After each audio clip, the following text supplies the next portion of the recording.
Hepinize merhaba arkadaşlar. Uzun süreden beri video çekmiyorduk. Maalesef ki son haftalarda da video çekemedik. Ve sonunda All Star Ligimiz, Suudi Arabistan Ligimiz bitmiş bulunmakta. Tabii acısıyla tatlısıyla güzel bir sezon yaşandı ama son anlarını size çekemediğimiz için tam anlamıyla gösteremeyeceğiz. Ama yine son maçlara bakacağız.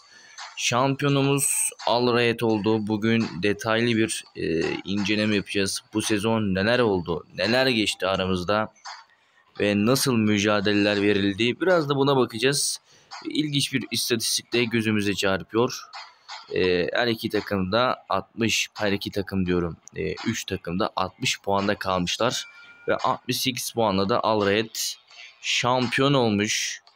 Bir de bizim takıma bakalım.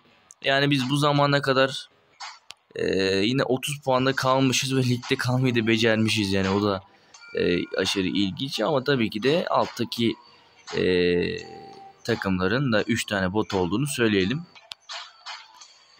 Yani belki de ben de bu ligin arasında olsaydım, hesabımı kaybetmeseydim belki iyi sıralamalarda da olabilirdim. Çünkü o zaman da 27-26 puanımız vardı kaybettiğimizde. Yani en azından şampiyon olamasak da sınırları zorlayabilirdik. Sınırları kat edebilirdik ama yani nasip değilmiş.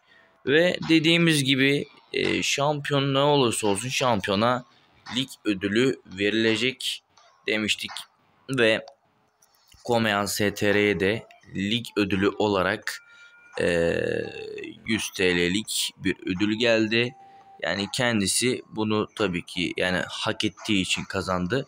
Kendisi takdir ederse ben de özelden iletişim kurarak OSM hesabından veyahut da Discord hesabından veyahut da WhatsApp'tan hepsinde var zaten. Hepsinde var. Discord ve WhatsApp'ta var. OSM'den de yazabilir ama Discord ve WhatsApp'tan yazarsa onun da ödülünü takdim edeceğiz.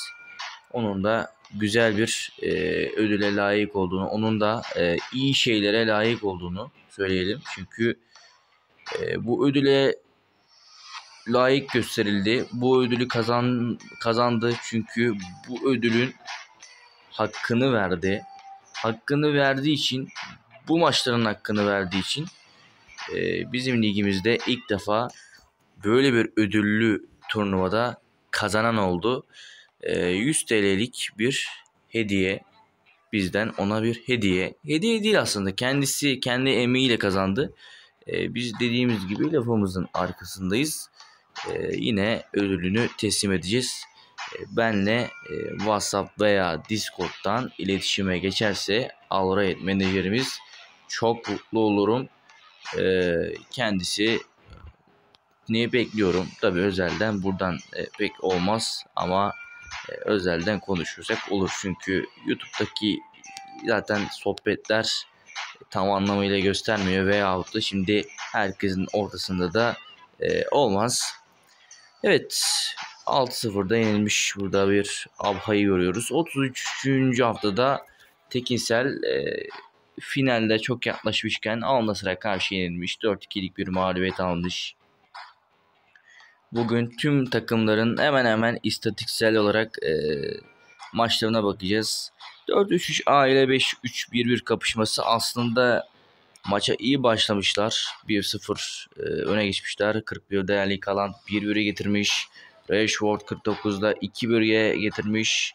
Pau Torres 67'de 2-2 yakalamış ve daha sonrasında maç uzatmaya gitmiş. Kylian Mbappe 90 dakika bitmeden kırmızı kart görmüş sert müdahaleden dolayı. Uzatmalarda Rodrigo Rashford yani 4-3 ile 5-3-1-1 Tekinsel burada hazin bir son yaşamış. Yani şunu hatırlıyorum ki elediği rakiplerin hepsinde ya kırmızı kart vardı ya tabii ki de şans eseri değil bunlar. Burada taktikler konuşur. Her seferinde kırmızı kart şans işi diyemeyiz. Ve rakipleri birer birer teker teker kırmızı kart görürken o da turnuvada yoluna bakmıştı. Ama işte bazen sizi avantaja çeken şeyleri dezavantaja da dönüştürebilir. Oysa her şey öldürür sevdiğini derler ya, aynı bu şekilde. Ve burada da Kylian Mbappe kırmızı kart yiyerek maçın büyük bir gidişatını etki etmiş.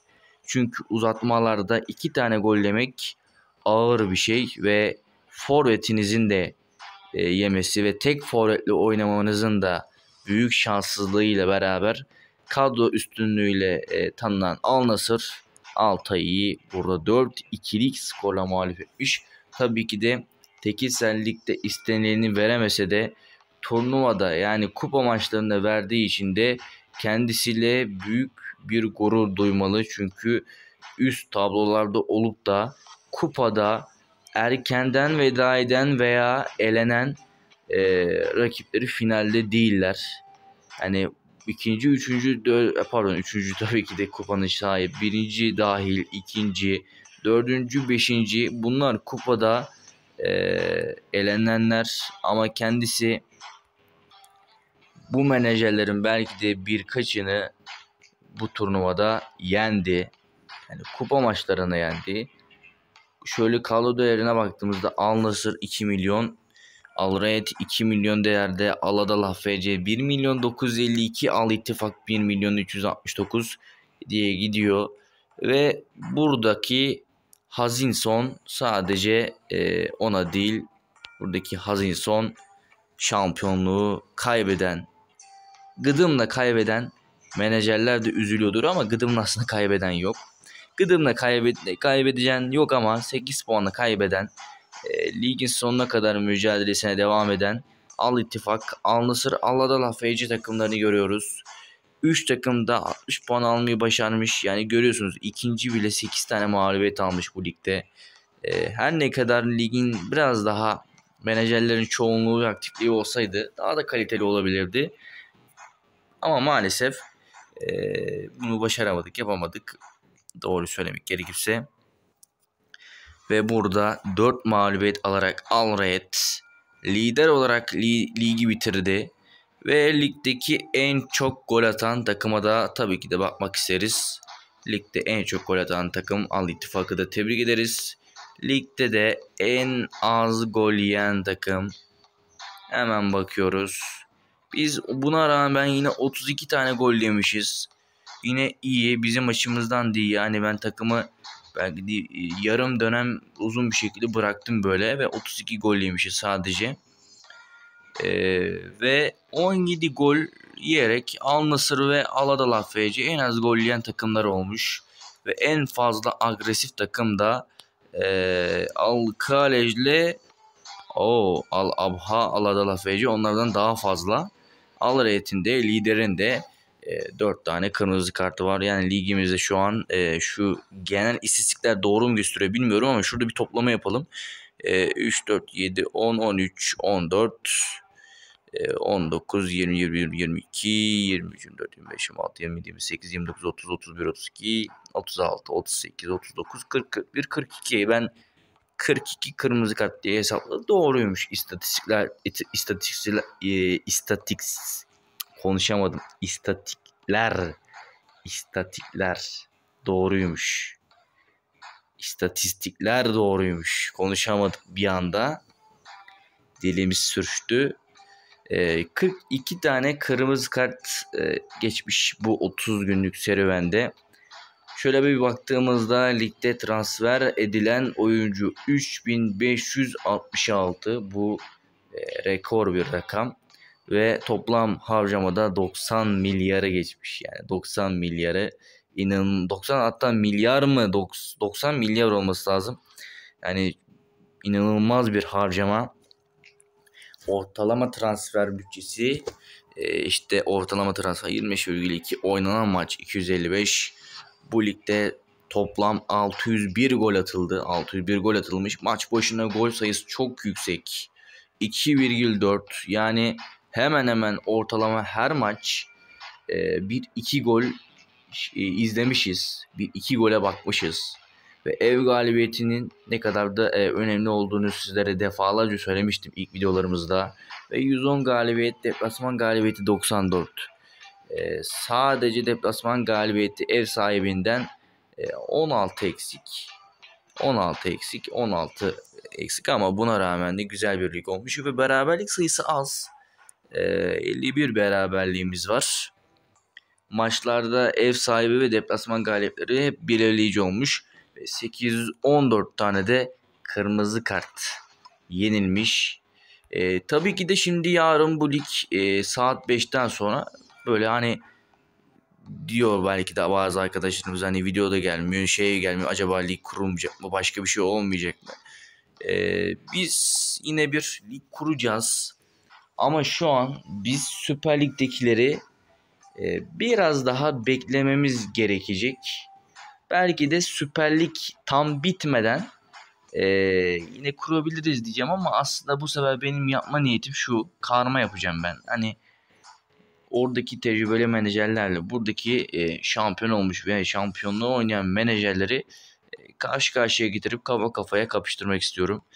Tabii ki de siz de bu mücadeleye hayır demezseniz, evet derseniz bu mücadeleye katılanlardan olacaksınız. Yani Katar Ligi, niye Katar Ligi diyorsun? Niye tutturdun Katar diye? Niye böyle bir saçma sapan bir ülke? Açıkçası Katar geçen Dünya Kupası'nda zaten Katar Dünya Kupası'nı oynamıştık. Katar'ın da bir de ligini kuralım dedim. Hani Katar hem zengin bir ülke. Belki yeni transferler orada çok böyle yani aynı Suudi Arabistan gibi yok ama en azından tanıdığımız birkaç oyuncu var. Roma sayesinde en son oraya gittiğini biliyorum. Yani bir de şundan kaynaklı biraz daha kısa ve gelişimin hemen hızlı olmayacağı bir lig olacak. Çünkü biz büyük ligler kurduğumuzda gelişim hemen hızlanıyor, büyüyor. Transfer etkinliklerinde kadrolar uçuyor ki bu ligde bile görüyorsunuz 2 milyonluk kadrolar oldu. Sonraki ligimizde tabii ki farklı kurallarımız da olacak. Farklı daha yeni yapmadığımız, yeni uygulayacağımız kurallar da olacak. Bu yüzden lige katılımlar için öncelikle lig kurallarını iyi benimsememiz, iyi anlamamız lazım. Tabii ki de yani ben bu yenilikle alakalı konuşuyorum. İnşallah videoda sıkmıyorumdur sizi. Çünkü bu lig konuşmamızın geldiğini artık düşünüyorum. Hatta geç bile kaldık. Bu ligde neler mi olacak? 22 haftalık bir lig diyebiliyorum. Yani hatta 24 aynen. Mesela şuradan da bakabiliriz. Kaç hafta olduğu yazar mı? Katar Lig yani şuradan bakalım. Asya'da olması lazım Katar. Şöyle bir bakalım. Haftası yazıyor mu? Yazmıyor. Şimdi girmek de istemiyorum. Belki yanlışlıkla girer ederiz. Ama baktığımızda şurada 4, 8, 12, 12 takım var. Ortalama eğer kupa maçları da olmazsa toplamda 12, 12, 24 hazırlanma süreciyle beraber zaten 11 doğru. 11 takımla karşılaşacağımız için hiç öyle onu söyleme gerek yok. 11, 11, 22 bir de sezon öncesi bir hazırlanma mutlaka yapmamız lazım. Yani herkesin kadrolarını dengelemesi lazım. Bazıları kadroları dengelemez falan daha çok yükselip herkes yükselmeye çalışacak. Burada başka yapacak bir şey yok. Kuradaki çünkü şöyle bir şey var. Hani Katar Ligi'nin kadroları birbirine çok yakın. Hani şimdi kadroda bu birinci bunda çok fark var diyemezsiniz. Çünkü arada çok büyük bir farklar yok. Kadro değerleri zaten benim bildiğime göre hani 100'ün üstünde bile değil. Ben öyle biliyorum. En son girdiğimde öyleydi. Şu anda bu Fanto 1903'ün hesabı olduğu için Katar Ligi'ne şu an giremiyorum. Ama size daha sonrasında yan hesaptan çekeceğim zaman videolarını göstereceğim. Şimdi bu arkadaşlarımdan ben ne bekliyorum? Hani şimdi şampiyonların ligi bitti. Şampiyonlar bekliyor. Tabii ki de ben yani burada eğer bir Şampiyonlar Ligi'ne gidilecekse Şampiyonlar Ligi'ne gidilmiyormuş. Şampiyonlar Ligi'ne gidilemiyor. Doğru. Arabistan takımları zaten gitmiyor. Yani ben biraz daha eğer Onları hani tabii ki bekletmek istemeyiz ama biraz daha onları beklemelerini tavsiye ediyorum. Çünkü Süper Lig'in bitmesine de e, biraz zaman var.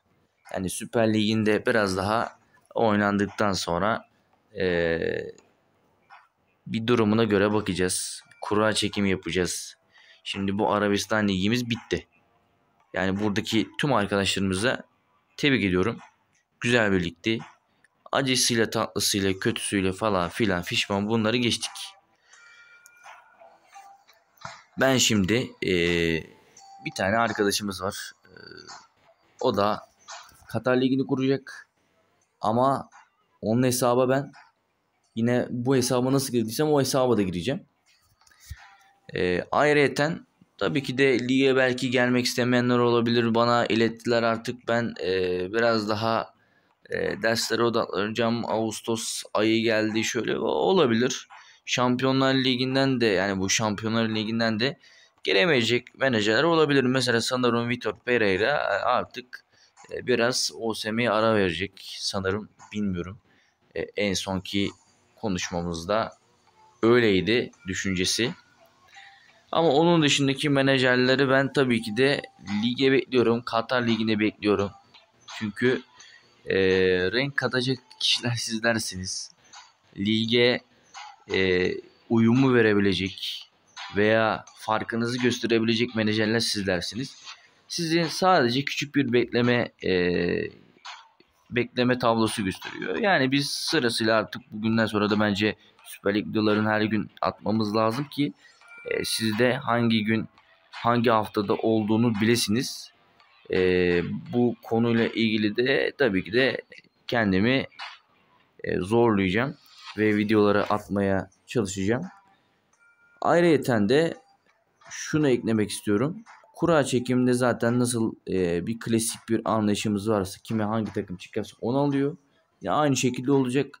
Ama bu sefer yine ne diyeceğimi unuttum. Ama aklıma gelebilir.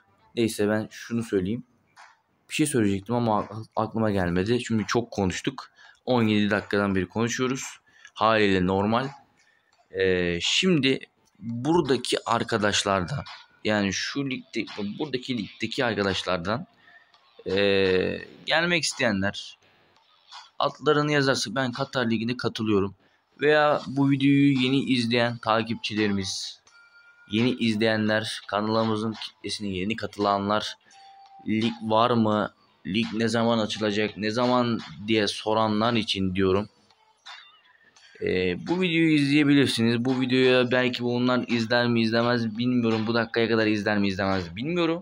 Ama buraya kadar gelmişken söyleyelim.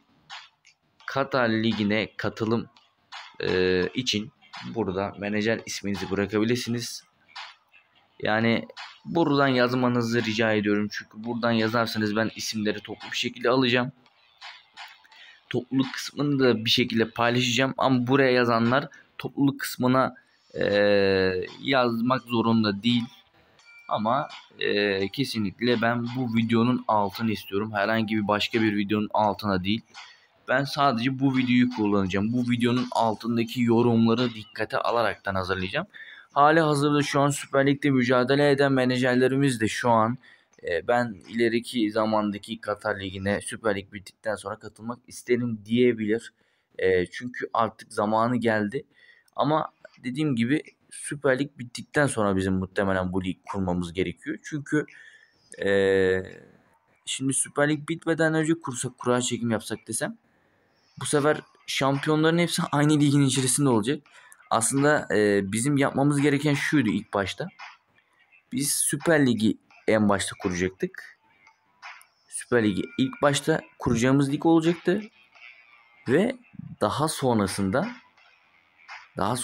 da Arabistan Ligi'ni kuracaktık.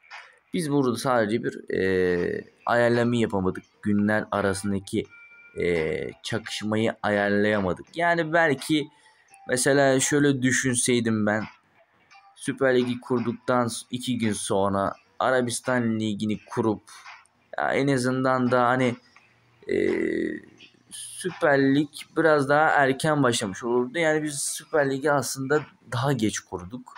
daha geç kurmamalıydık. Ya aynı anda kuracaktık ya da daha önce kuracaktık. Bu konuyla ilgili de artık yapacak bir şeyimiz yok. Ama dediğim gibi katılmak isteyenler bize menajer isimlerini yazabilirler. Ben yine kendi WhatsApp grubuma da soracağım kimler ligi katılmak istiyor, kimler katılamayacak diye. Yine belki aramıza yeni katılacak menajerler de illaki olur, çünkü geçen sene bu isimler, bu yıldız isimler geçen sene geldiler ve belki de lige katılacaklar, bilmiyorum, veya katılmayacaklar. Biz sadece burada sizlere soruyoruz. Yani 12-12-24 kişilik bir lig olacak. Yani burada eğer 24 kişiden fazla isim çıkarsa biz mesela 24'e kadar alacağız. 24'ten sonrasında yedek isimleri belirleyeceğiz. Yani genelde bunu kura çekimlerinde yapardık. Yani liglerde genellikle kura çekimi yapmazdık, biliyorsunuz bizi. Ama artık liglerde de kura çekimi yapmaya başlayacağız. Yani istediğiniz takımdan ziyade buradaki her şey kura çekimleri belirleyecek. Ve 2 tane Katar Ligi niye yapıyoruz? Yani niye 2 tane böyle bağımsız birbirinden? Şimdi o 2 tane Katar Ligi'nden ilk 6'ları alıp 6-6-12 final liginde de, hatta final ligini yapmayı da şöyle düşünüyorum. İlk 6'ları alıp 12 kişiyle İskoçya Ligi'ne gideceğiz. Belki onu final ligi yaparız. Daha henüz bu belli değil. Belki de biraz daha işi zorlaştırabilmek için oradan da bir ilk 6 alırız. Ve 6 kişilik bir lig kurarız. Yani 6 kişilik bir lig bile kurabiliriz. 6 kişilik ligde ya da bir fantezi lig kurabiliriz. 6 kişilik olacak bir lig var mıdır bilmiyorum. Yani işi zorlaştırmak adına. Çünkü biraz daha mücadeleyi seven menajerlerimizin aramızda olması lazım. Biz tabii ki mücadeleye devam edenleri seviyoruz. Açıkçası sonuncu sıralarda olmasına rağmen mücadeleye devam eden menajerler her zaman saygıyı hak eden menajerlerdir. Ve dediğim gibi yani 22 tane takım olacak. 22 tane takım değil, 22 hafta olacak. 24 takım olacak.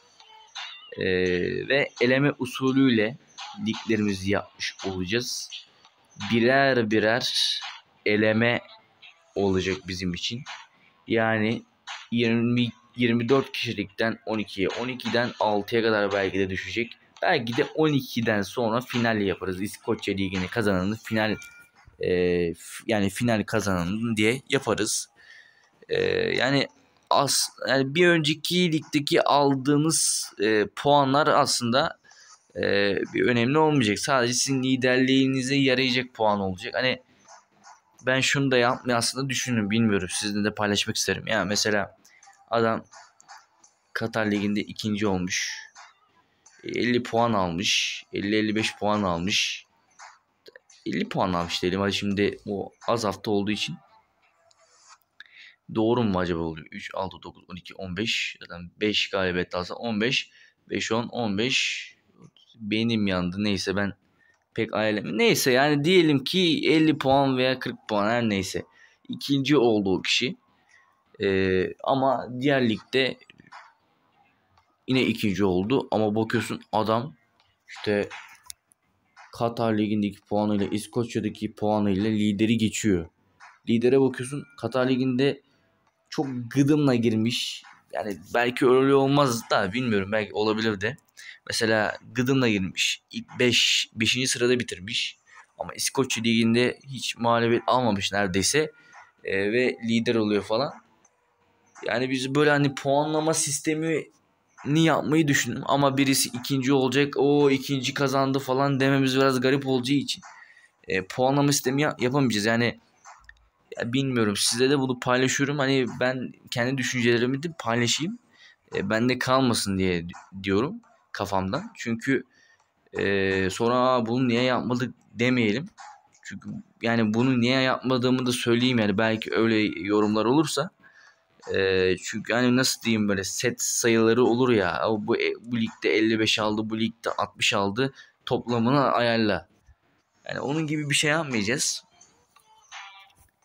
Ona benzer bir şey olmayacak. Yani Katar'da siz 6. olursanız da 1. olsanız da fark eden bir şey yok. Ama final ligi en önemlisi. Final liginde lider olmanız lazım. Orada lider olmak için çarpışmanız lazım. Ama Katar Ligi'nde ilk 6'ya girmeniz yeterli olacak. Sizi ilk başka bir tura taşımak için. Herhangi bir şekilde 6. olmanızın dezavantajı yok. Veya 1. olmanızın bir avantajı yok. Bu yüzden o ligde de biraz daha ne olacak? Biraz daha o ligde sizin finaldeki durumunuz önemli olacak. Çok uzun bir video oldu. Ne yapalım? Bu lig konusuna girince ben dayanamıyorum. Çok konuşuyorum yani. Acayip derecede çok konuşuyorum. Nedense. Evet. Ligimizin bir en golcülerine bakalım. Ligimizin böyle güzelce bir kadrosuna bakalım. Matthias Tel. Ve ligimizin ilk 11'ini ben belirliyorum. Ligimizin ilk 11'i. Matthias Tel. Yaz santrafora kardeşim. Yaz sağ kanata Malik Fofana.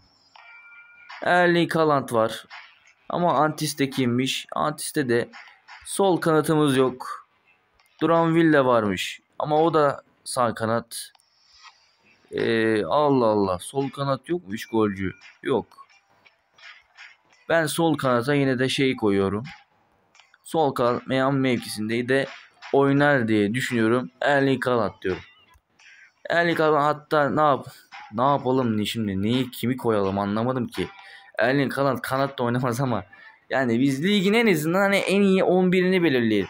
Yani kanat olarak, sol kanat olarak ben pek böyle iyi performans gösteren bir kanat görmediğim için Haaland'ı koyuyorum. Ne yapayım?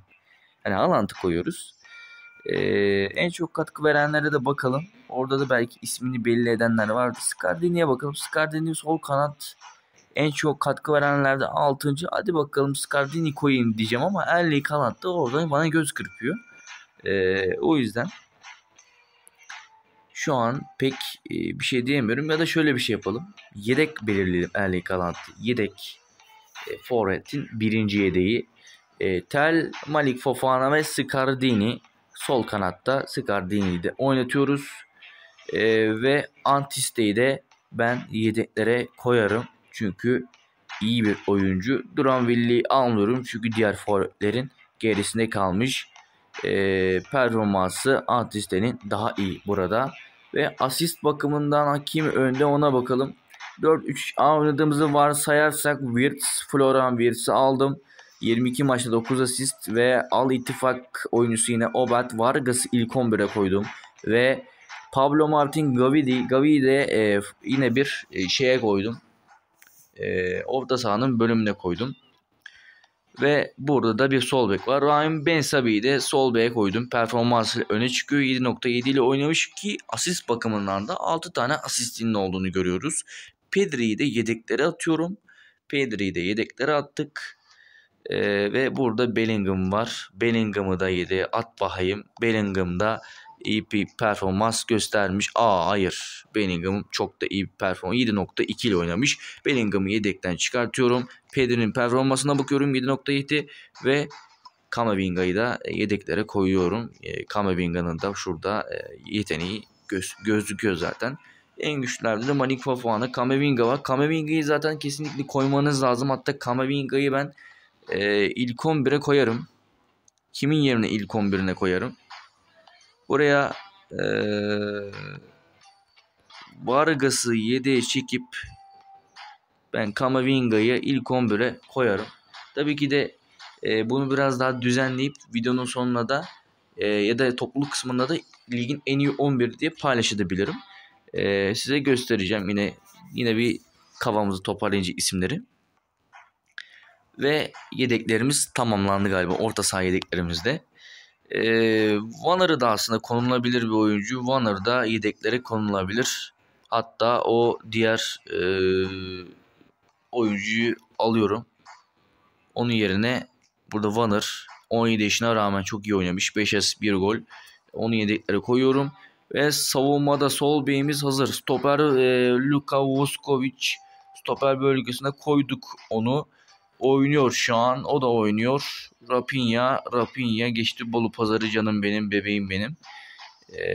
Ve Ödegaard'ı zaten almıyoruz. Messi o neyin nesini almıyoruz. Hernandez'i aldık stopere. İyi bir performans göstermiş çünkü. En çok güçlü oyuncularda burada onun ismini görüyoruz çünkü. Ve aslında Ramsey'i de alabilirdik ama almadık. Jonathan Tah'ı da stoper bölgesine aldık. Sadece bekimiz yok. Savunma oyuncuları aslında bu ligde biraz daha performans düşüklüğü yaşamışlar. Bunu da görüyoruz aslında. Bir baktığımızda böyle genel itibariyle savunma oyuncularına çok böyle ayam bir performansları yok. 8 noktanın üzerinde bir performans yok. Rafael Varane 17 maç oynamış. Yine de sezonun oyuncularına 11 hak eden bir oyuncu mu? 23-24 maçı kaçırmış. Ben Varane'ı yazmam. Alrayet'e bakalım. Yine Vuskovic, Hernandez, Ben Sabi, Christensen çok kötü oynamış. Yine biz biraz daha arkadaşlarımızla detaylı bir şekilde düşünüp bir ilk 11 belirleyeceğiz. Ama dediğim gibi bu isimler, saydığım isimler önemli. En iyi kaleci kim diye sorarsanız en iyi kaleci en az gol yiyen takımlardan birisindedir. Al Adala FC, Remiro, Doğan Alemdar. Demek ki çok kaleci değiştirmiş. O konuda pek bir şey diyemeyeceğim. Bazıları 6.8 iyi oynamamış aslında. Biz bunu önceden konuşmuştuk. Bunu da size bırakayım. Sizce ligin en iyi kalecisi kimdi? Yani ligin en iyi kalecisi acaba kim oldu? Bunu da siz söyleyin. Haftanın en sonki takımı da Trap, Tierney, Rahmani, Glenna, Dalot, Fofana, Depol, Kamavinga, Fagundes, Antiste, Oyarzabal. Evet, Suudi Arabistan Ligi'nin güzel topraklarında, çöllerinde gezdik, dolaştık, safarimizle yollara çıktık. Ve maalesef ki her güzel şeyin de bir sonu varmış diyoruz ve artık Suudi Arabistan Ligi'ne veda ediyoruz. Yazın bitimine hüzünle bakarken Arabistan Ligi'nin de bitimine hüzünle bakmaya devam ediyoruz. Al Reyt'i tebrik ediyorum ve artık ligimizin de sonuna geldiğini belirtmek istiyorum. Zaten bunu belirtmeye gerek yok. Al Reyt'in de özelden bana, tabii ki Al Reyt menajerim de bana özelden yazması gerekiyor. İnşallah bu videoyu izler sonuna kadar. Mutlaka yazmasını bekleyeceğim ve ödülünü ona takdim etmiş olacağım. Kendinize çok iyi bakın. Görüşmek üzere.